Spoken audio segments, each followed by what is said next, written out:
Compost. This is one of the best things that you can do for your garden and for the planet. It's estimated that about 80% of what we send to the landfill is actually compostable.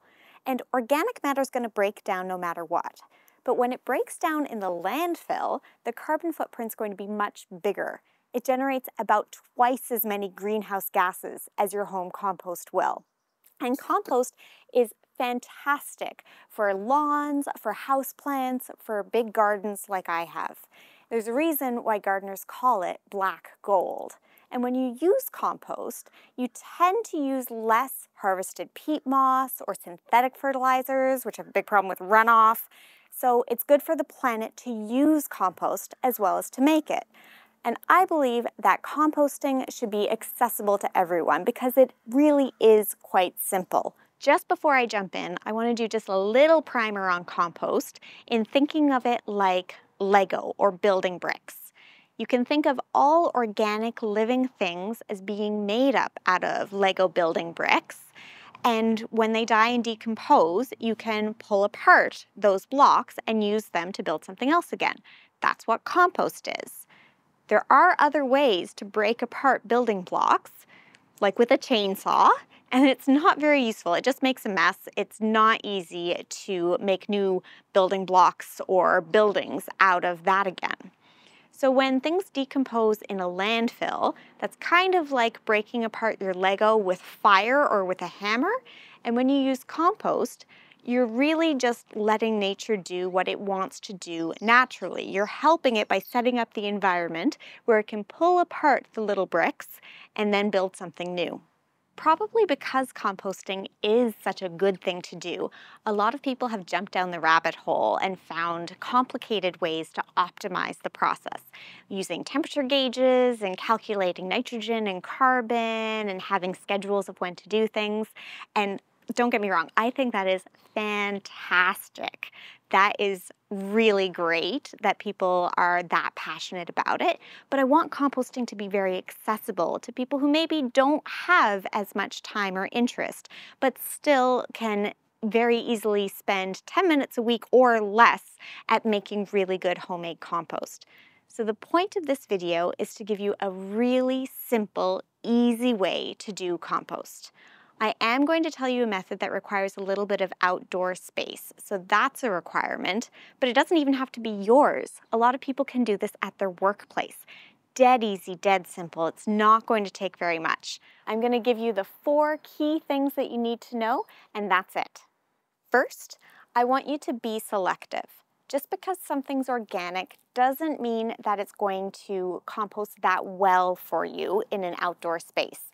Other kinds of compost, yes, maybe you could, and maybe you're already composting and you're having success with some of the things I'm saying not to compost, but I believe that you're going to be less frustrated with composting if you start with things that are going to break down easily without causing a lot of problems. So I'll give you a little list of good things to compost and some things that either you should put in a municipal compost or maybe save for a different form of composting. So, what goes into your composter?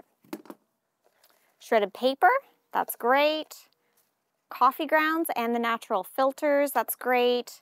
Banana peels, all this stuff, fantastic for your composter. Most raw fruit and veggie peelings are really good to put in. Most yard waste, as long as there isn't a disease or any weed seeds in it, can be really good to put in. Things to avoid are going to be things that don't break down that easily.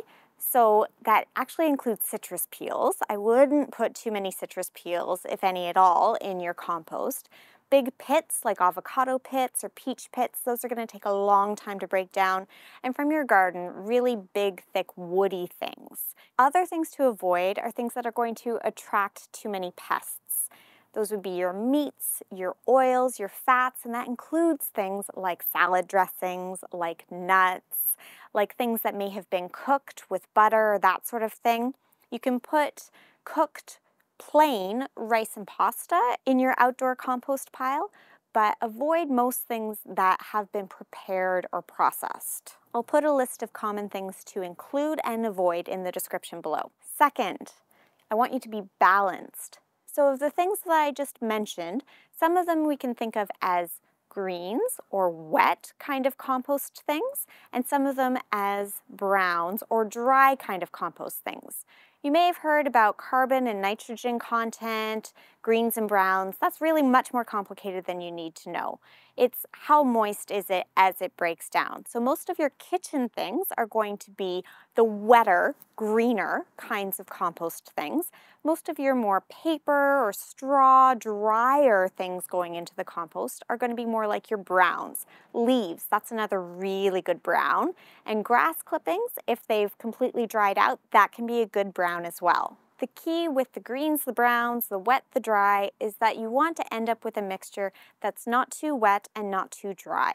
You want it to have some moisture to it, kind of like a wrung out sponge. If it's getting too dry, you can add some more of the green kind of things, which is mainly your kitchen scraps again, or grass that hasn't dried out after you've mowed the lawn. You could just put it in there green as it is, and that will add moisture to the pile. Or you can use water. You can just add a little bit of water to the top, see if that brings the moisture level up. Takes you 2 minutes. If it's getting a little too wet, meaning that you're starting to notice that there's a smell, you look in and it's a lot wetter than a wrung out sponge, then you want to be adding more of your dry ingredients. So you could add a bunch of shredded paper or cardboard to it, as long as you don't have any tape, as long as the paper or cardboard isn't too shiny or waxy. You want it to be nice, flat, going to break down easily, paper and cardboard. Number 3 is that you want to have airflow, and that goes along a little bit with if your compost pile gets too wet, then there are these big pockets of liquid that air can't get into. And if air can't get in, it's not going to break down by use of aerobic microbes and organisms. That's what you want. You want the air-loving breakdown agents to be the ones pulling apart your Lego bricks. Those are the ones that don't smell and that are going to give you the most useful compost when you compost this way. Let's have a look at a compost bin like this to see how it brings air into the mix. Now we're going to get a compost bin. I'm fortunate that every year my city sells composters at a big discount, and this year I did need to have another one because my garden creates a lot of compost. So I can show you exactly what goes into a compost bin like this. That's very useful. For the airflow, like I was mentioning, there are vents that are all around the sides, and that makes sure that air gets in and can access all of the organic matter you're putting in there, which means that aerobic or air-loving microbes and earthworms, the things that you want to be breaking down your compost, are able to thrive in this environment. So no matter what you do, make sure that there is good opportunity for air to get into your composter. Again, that was number 3. Now let's look at number 4 of my 4 keys. That's to keep it secure. So a compost bin like this is very useful in that the lid actually locks. So if I have any curious little rodents or things like that that think I might be making them a nest that they could live in, they can't get in if I've just turned it like that. It's going to deter them.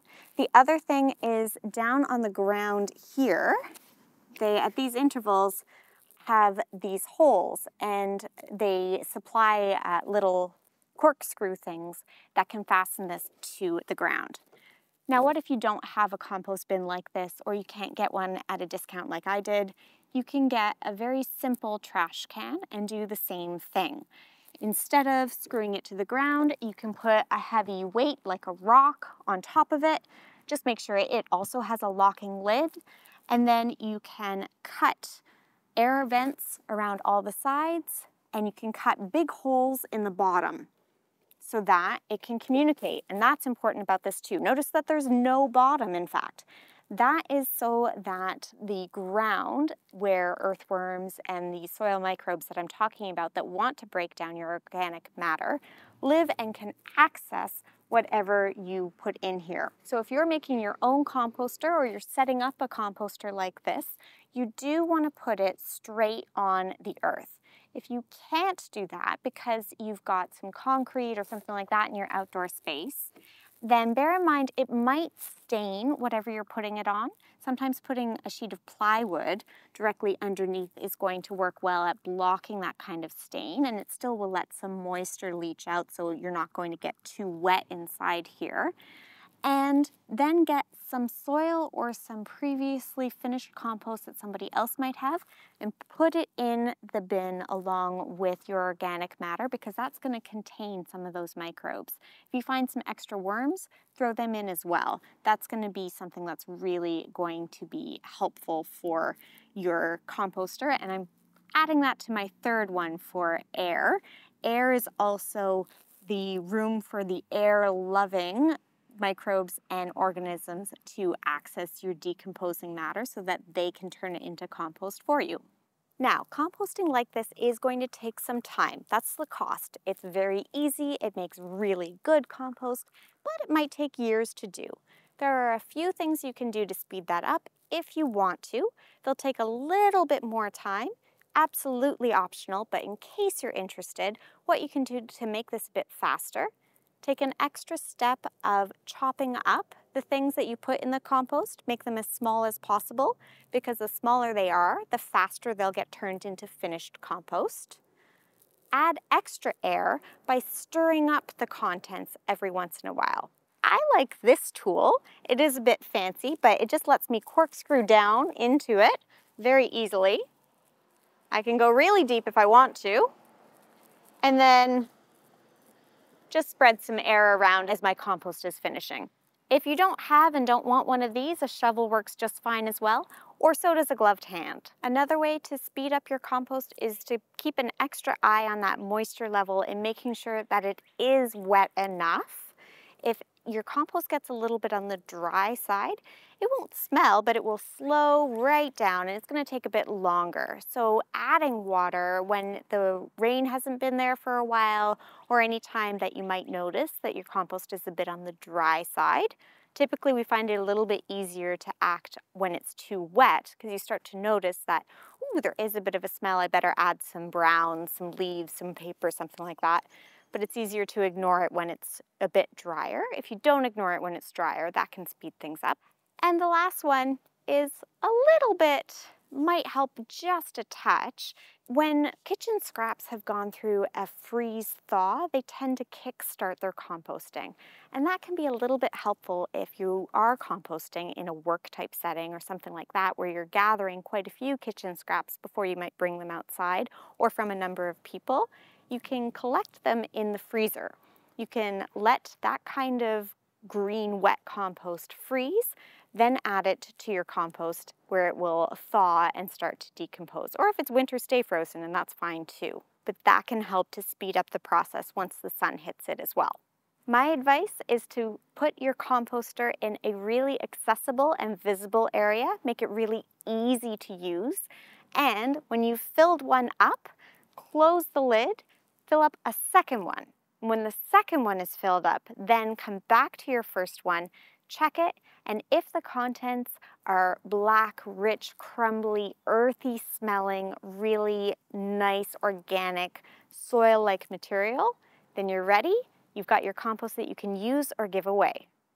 I hope I've convinced you that this is really easy. If you're already composting, maybe I've inspired you to start a second pile at your work or at a friend's house. Happy composting. And however your garden grows, keep growing as a gardener. So, what goes into your composter? Oops, yeah. Gotta actually get it off. Nope, can't get it. There we go. So,